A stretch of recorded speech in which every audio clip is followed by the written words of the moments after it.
Bab 3, saat kata menjadi tirai. Kata seringkali menjadi jembatan untuk memahami, namun pada satu titik, kata juga bisa menjadi tirai yang menutupi hakikat. Di awal perjalanan, kita memang butuh kata untuk menunjuk arah, untuk membuka jalan.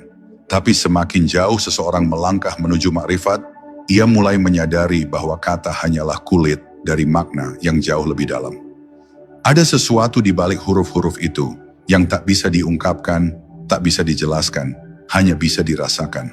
Dan ketika hati sudah mulai mengenal bahasa keheningan, maka kata-kata perlahan kehilangan daya.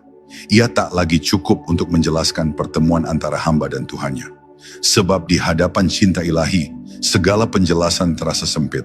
Bagaimana mungkin rasa yang seluas samudra ditampung oleh kalimat yang terbatas? Bagaimana mungkin kehadiran yang meliputi segalanya bisa dijelaskan oleh pikiran yang hanya tahu sebagian kecil darinya? Maka, para pecinta Tuhan seringkali memilih diam, bukan karena mereka tidak tahu, tetapi karena mereka terlalu tahu dan sadar bahwa apapun yang diucapkan hanya akan mengurangi kesempurnaan makna. Diam bagi mereka bukan kekosongan, melainkan kepenuhan yang tak sanggup lagi disalurkan lewat bunyi. Namun bagi mereka yang belum sampai, kata masih dibutuhkan. Ia adalah cahaya kecil yang menuntun langkah awal, petunjuk yang menyalakan kesadaran. Tapi bila kita terlalu terpaku pada kata, kita bisa kehilangan arah. Sebab kata hanyalah penunjuk, bukan tujuan. Seperti peta yang menunjukkan jalan menuju laut, namun bukan laut itu sendiri. Banyak orang berhenti di peta, membicarakannya, memperdebatkannya, bahkan mengaguminya, tapi tak pernah benar-benar berjalan menuju laut yang ditunjukkan. Begitu pula dengan ilmu. Bila hanya berhenti pada pembahasan, maka ia tak akan pernah mengantarkan pada pengalaman yang sejati. Maka pada satu titik perjalanan, seseorang harus berani meninggalkan keramaian kata. Ia harus berani masuk ke sunyi, ke ruang batin, di mana hanya hatinya dan Tuhan yang berbicara tanpa suara. Di sana, segala yang dulu dianggap penting, gelar, debat, pengetahuan, argumen, perlahan runtuh, digantikan oleh kedamaian yang dalam. Ia tidak lagi ingin menang dalam diskusi, tapi ingin tenang dalam kesadaran. Ia tidak lagi mencari kalimat untuk menjelaskan Tuhan, tapi mencari cara untuk menyentuhnya dalam doa yang hening.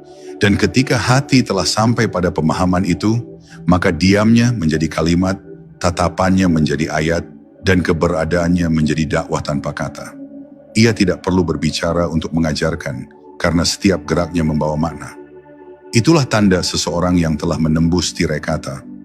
Ia tidak lagi sibuk berbicara tentang Tuhan, sebab ia telah menjadi cermin yang memantulkan cahayanya.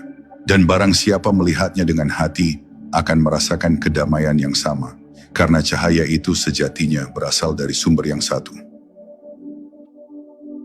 Bab 3, saat kata menjadi tirai. Kata seringkali menjadi jembatan untuk memahami, namun pada satu titik, kata juga bisa menjadi tirai yang menutupi hakikat. Di awal perjalanan, kita memang butuh kata untuk menunjuk arah, untuk membuka jalan. Tapi semakin jauh seseorang melangkah menuju makrifat, ia mulai menyadari bahwa kata hanyalah kulit dari makna yang jauh lebih dalam.